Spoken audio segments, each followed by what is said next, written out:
Hello everyone, my name is Jason Parker and welcome back to this channel about magic. In this video I'm reacting to Eric Chien on America's Got Talent Semifinals. That's right, he's made it all the way to the semifinals. Just him and Dom Chambers are the only two magicians remaining. In fact, I've made reaction videos for Eric Chien all the way up until this point, so if you check in the pinned comment below, you'll see links for those. As we all know by now, Eric Chien is an extremely talented individual, very skilled at sleight of hand magic. Earlier this year on Asia's Got Talent, we saw Eric Chien progressing through the levels and actually performing the same acts we're seeing now on America's Got Talent. But in this act, we should see something completely new, because Asia's Got Talent didn't have so many phases like America's Got Talent. By the way, stay tuned till after the reaction and I'll share with you a pearl of wisdom in the form of Aesop's Fables.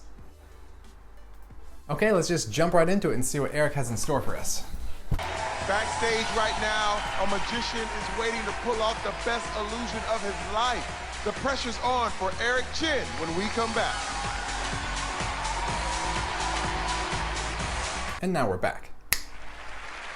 The finals are in just 2 weeks, and one act will walk away with the best prize in show business, $1 million, and they will headline a spectacular show at Paris, Las Vegas from November 7th through the 10th. Go to nbc.com/AGT Live for tickets and everything you need to know.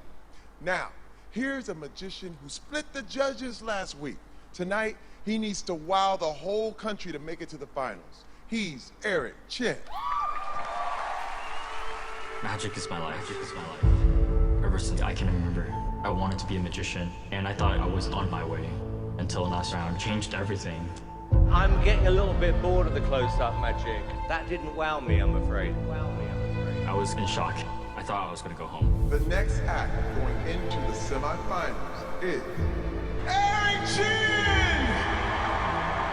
Close-up magic has been my act for the longest time. It's like the only thing I know. Eric. Wow, there's some really deep echo in that room, even out in the desert. If I listened to Simon, Go bigger. I would be starting from scratch. If I listened to Julianne, stay true to who you are. I have more options and I'll be more prepared. The path I choose could be the beginning of my dreams, or it could be the end. What should I choose? Which way should I turn? Do I stay true to who I am, or do I take a risk and step out of my comfort zone? Just stay in the desert. Close-up magic got me this far, but if I want a show in Vegas, I can't just be doing close-up magic. I've been working for this moment all my life. If I get this wrong, there's no going back. I just hope I made the right choice.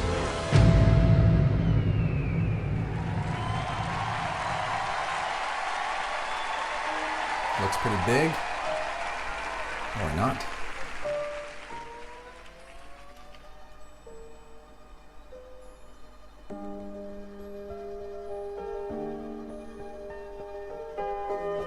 Some kind of travel theme, I guess.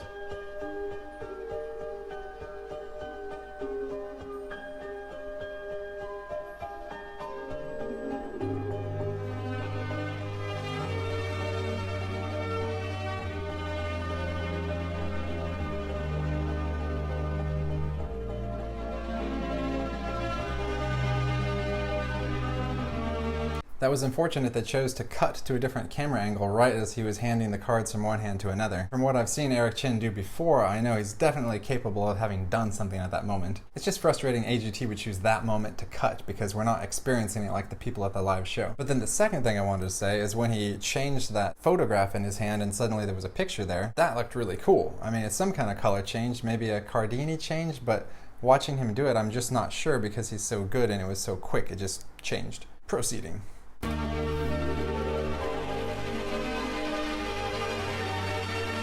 So you can see they're all changed now.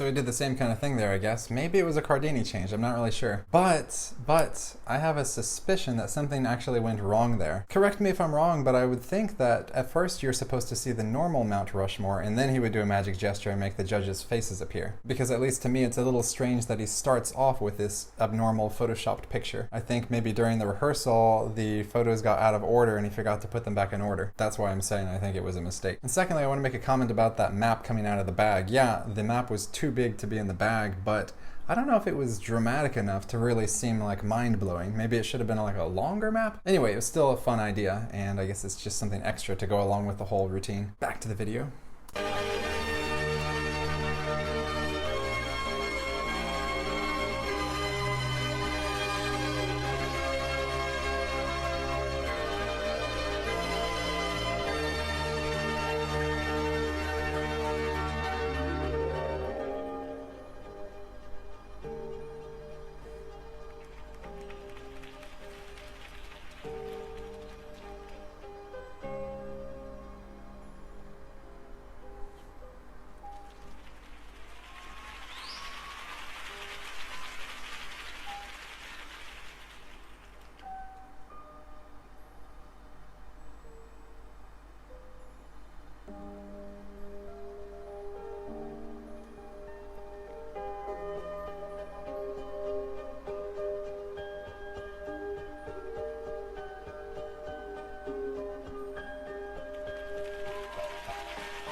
Okay, that looks alright, I guess. I mean, just to be honest, it's not kind of what I was expecting from Eric Chien. Like, it looked kind of cool, but it just somehow wasn't like the amazing sleight of hand, the visual just like instant pa that I'm used to. It just felt like he turned it around and the statue was behind it. Now going back about the Leaning Tower of Pisa picture that he put there and then had it stand up and then go up on its corner, that was cool. I really liked that. That's probably my favorite thing from the act so far. And actually, that's an effect that I learned before from a lecture by Gayton Bloom. It's a really cool concept, and I remember showing it to my mom and her being flabbergasted. In Gayton's original routine, you can kind of try it and then let the spectator try it, and you take it back and you try it, and it just doesn't work for them. Sorry for the interruption. Let's get back to his performance.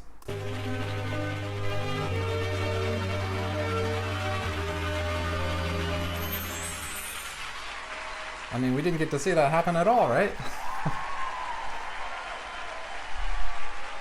Who's that judge in the middle? Who's that guy? Alright, let me give you my quick thoughts before we hear what the judges have to say. As I started to say already, his final revelation of all those miniatures of the famous locations, we didn't even get a chance to see what the live audience was seeing. The camera was like right up at him and then came back down and there they were. We saw the same concept in his imagination coins routine, but I think it was way better then because he came up to the judge's booth and then he turned back and like the tablecloth had, with the coins had changed. Like that's more believable. You could understand a misdirection in that point. But in this performance, the only reason we didn't see what happened is that the camera was so zoomed in and up at his face. It makes me really curious what happened in reality, you know? And then also, as far as that part where I said I thought he messed up with the Mount Rushmore already having the judges' faces on it, again, I could be wrong about him having messed up, but I'm pretty sure that was a flub. Afterwards, you see Eric Chien picking up this picture of the Eiffel Tower and his hand is shaking. He's so nervous. I gotta say, that sucks. I've been in positions where I'm so nervous that my hands are literally shaking too, and it's not a fun feeling. So if that was a mistake, maybe it threw him off a little bit and that made him have the nerves. Overall, I gotta say, not really what I was expecting from a performance by Eric Chien. I was expecting something more. I guess his previous acts have set the bar so high that my expectations were up here, almost to the top of this video. Anyway, my impressions are Eric Chien is still a master. He's amazing. He's great with sleight of hand, but I feel like this performance just might not be good enough. I don't know. I hope he can make it to the next round. We'll have to wait and see. With that being said, let's hear what the judges have to say. Julianne! I mean, I didn't at first know what we were watching, and then I realized that what you do is so specific.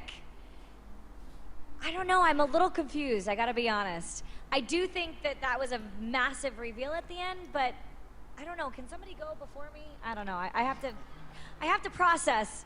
Okay, let's go to Simon. Oh, thanks a lot. You're welcome. Look, Eric, I would say your definition of what's big and my definition of big is slightly different because I thought something ginormous was going to come out of the He end. did a whole city skyline. It was little. Oh, No. size doesn't matter. Don't go there. Eric, look, I really hate being negative tonight, but I'm going to be negative right now. I hadn't got a bloody clue what was going on there. Sorry. Okay, Howie.